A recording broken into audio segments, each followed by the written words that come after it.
Hello and welcome back to Mina's Bookshelf. Today I would like to continue with the hashtag Embrace the Magical 2022 with the spread that Kelly Fitzgerald from the Truth in Story channel posted on Instagram for week number 2. I'm not sure she has posted anything else for the remaining time in the month of October, but this is the second spread that she shared on Instagram, and it's a very nice one. It's inspired to the beautiful earthy colors typical of the fall season. So we have 7 questions, and I'm going to invite the spirit guides from the pure white light, my guardian angels, my ancestors who love us and want the highest good of all, Mother Nature, and my animal children, to protect me during this reading and to provide me with clarity, guidance, and inspiration. For this reading, I'm going to do something slightly different because the guidebook that accompanies this deck, written by Lunia Witherstone, is beautiful.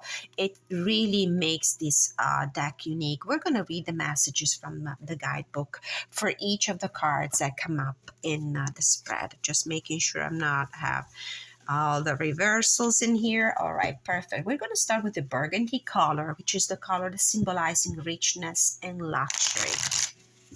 So what can I sink into that simply makes me feel good and happy? What can I sink into that simply makes me feel good? Spirit guides from the pure white light. For this season, what can I sink into that really makes me feel good? 3 of spells. Staying active, having expectations that come from hard work, from taking action. For the orange color, symbol of warmth, harvest. What am I harvesting from what I already planted? So I've planted already some seeds. What am I harvesting from the seeds that I have already planted? What am I harvesting this season from the seeds that I have already planted? It's been a busy summer, I have to say, and a busy beginning of fall as well. Lots of actions, a lot of action, lots of ideas, a lot of inspiration. So waiting for those ships to come in. So what am I harvesting? 7 of challenges. Foxes stealing food from the camp during the night. Well, what am I harvesting? For me, the 7 of challenges is a card that indicates improvising, seizing the moment, acting without a definite and precise plan or scheme or strategy. So for right now, I'm just gathering what I can, so to speak, without a specific plan in mind. So hopefully there's much more to come, especially with some good strategizing behind it. For the brown color, symbol of earthy stability and comfort, where can I find a foundation? Where can I find a foundation? Where can I find a foundation for this season? What is providing foundation and groundedness?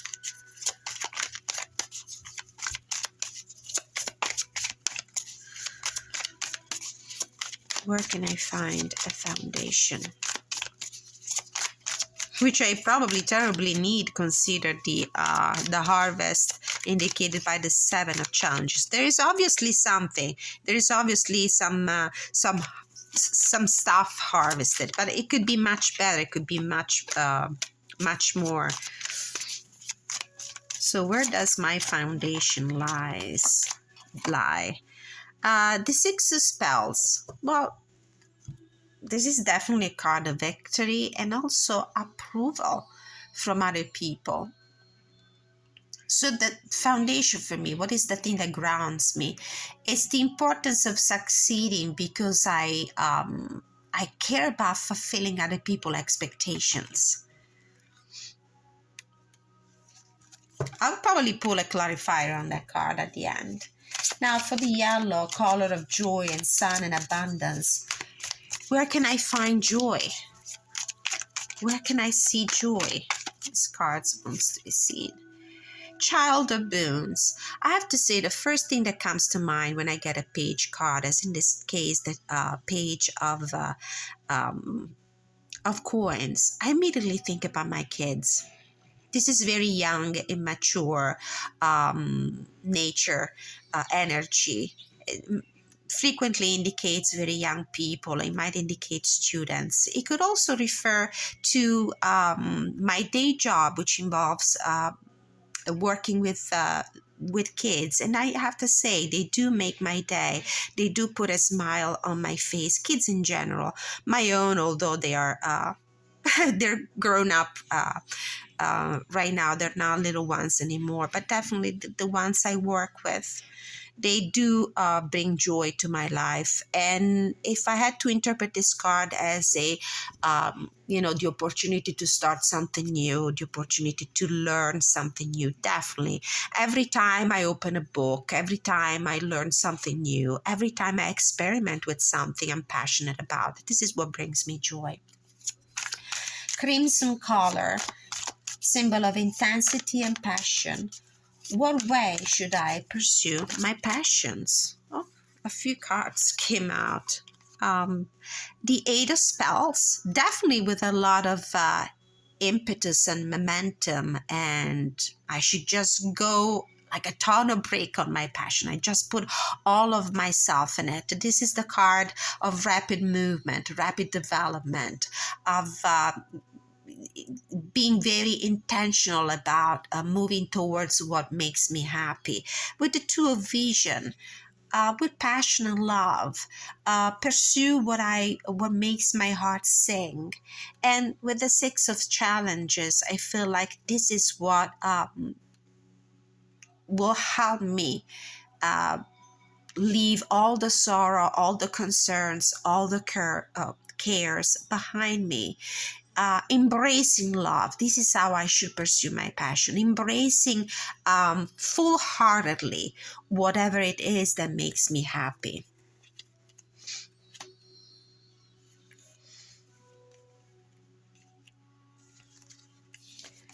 And for the green color, the color of growth and life, what it is a time of harvest.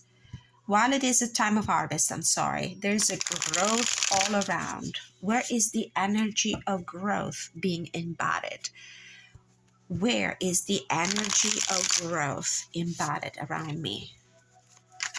What embodies the energy of growth around me? The Lovers. Love. This card came out also when I did the Embrace the Magical spread for week number 1. And that, I think, answered the question what I should be aware of, in the sense of something I should be in a more negative sense, let's say. Growth is in I still see this in embracing what I love, in choosing finally what really enlivens my spirit, choosing what I feel is really meant for me. I do not read specifically love relationships in this because, as I said before, that is not a turf that I'm really interested in exploring right now, but it's definitely pursuing with passion the things that make me happy, the things that I feel I'm born for. The path that I was born to be on. Last question with the black color, the color of shedding and transformation. What do I need to release back into the cycle of life? So it's something that has run its course, that's definitely need to be eliminated, discarded, put back in the universe, put back in the cycle of life because it served its purpose. What is it that I need to release? The Huntsman, justice. Oh, well, what do I need to release? Well, karma, possibly. I have completed a cycle. I do feel like a cycle has been completed here. Decisions, important decisions have been made. Um, I brought balance in my life.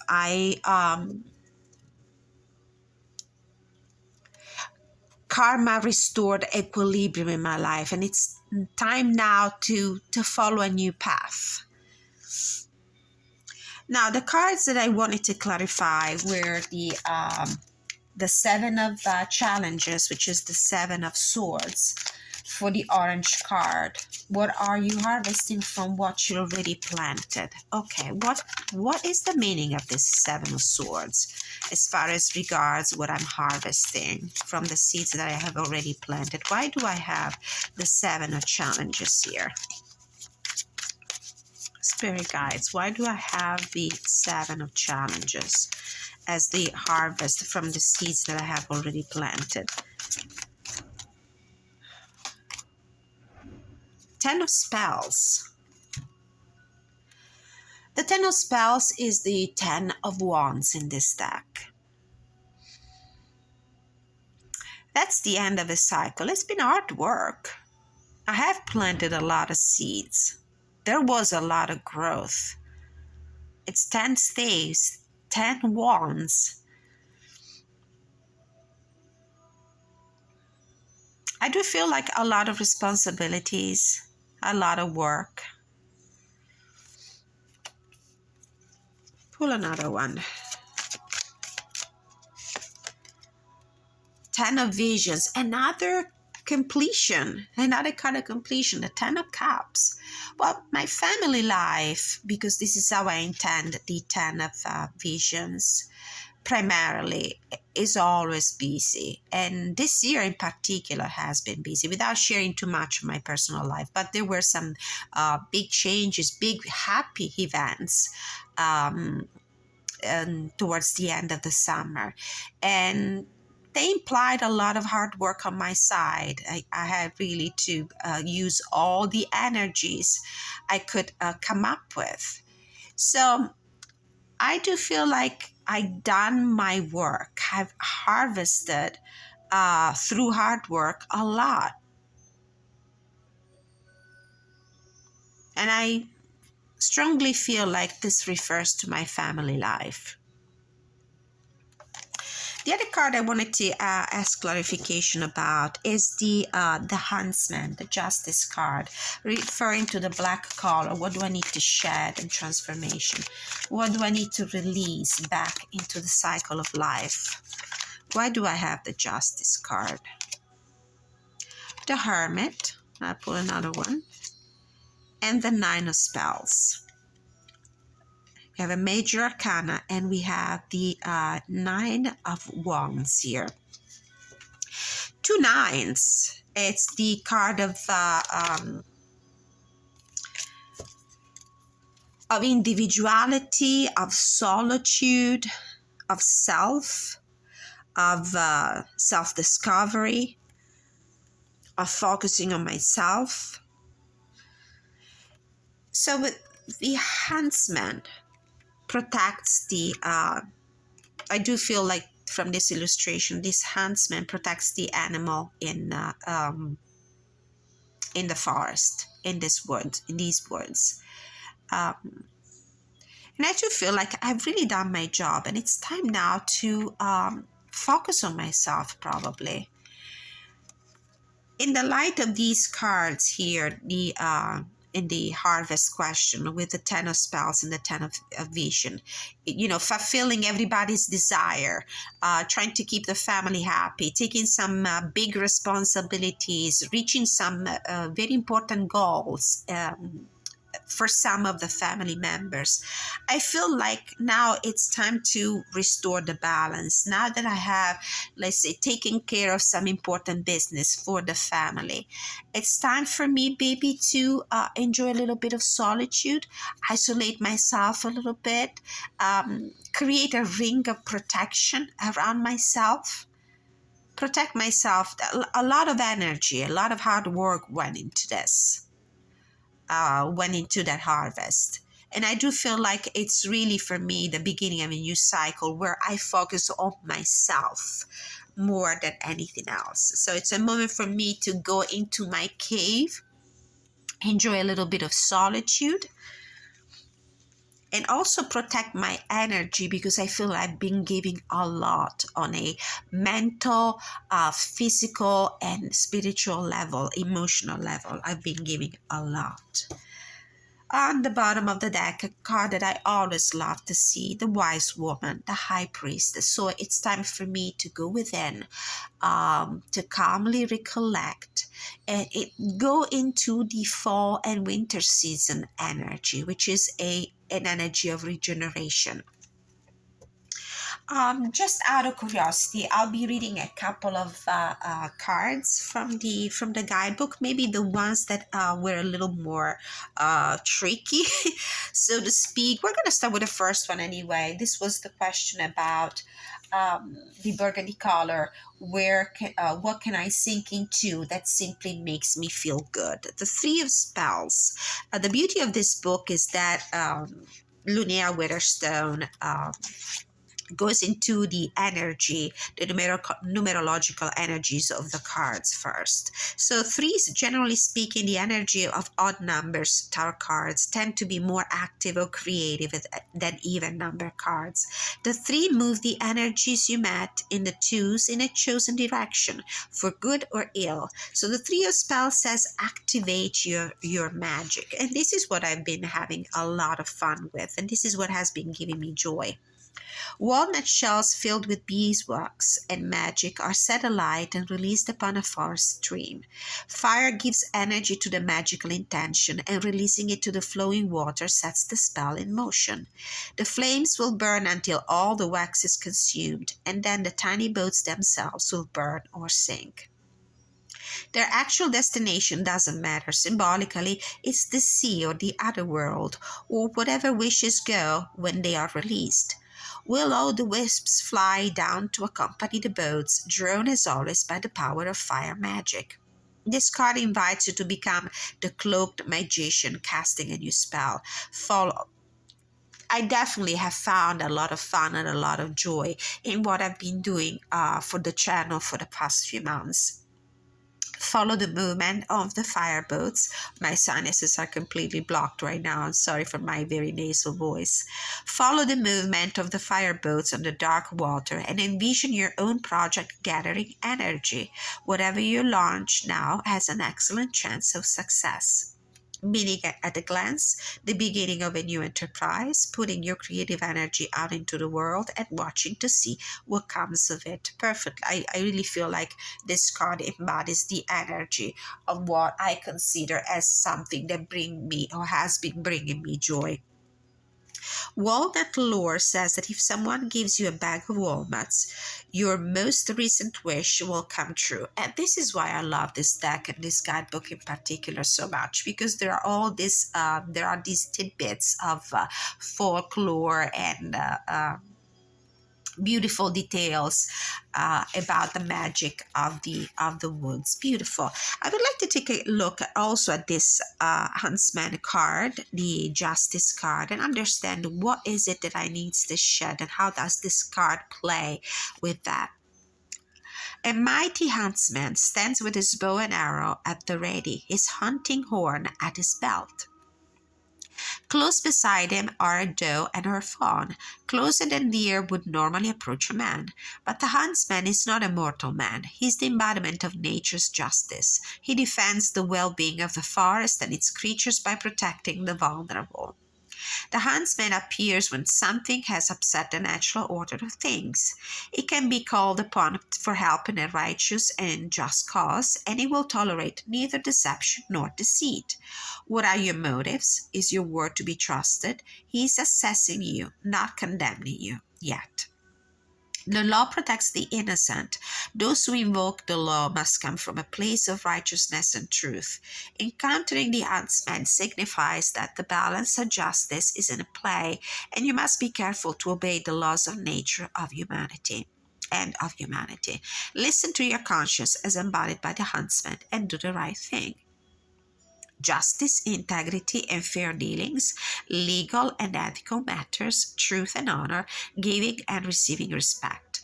The huntsman horn is blown to call the wild hunt that rides through the forest on May Eve and All Hallows Eve, Halloween.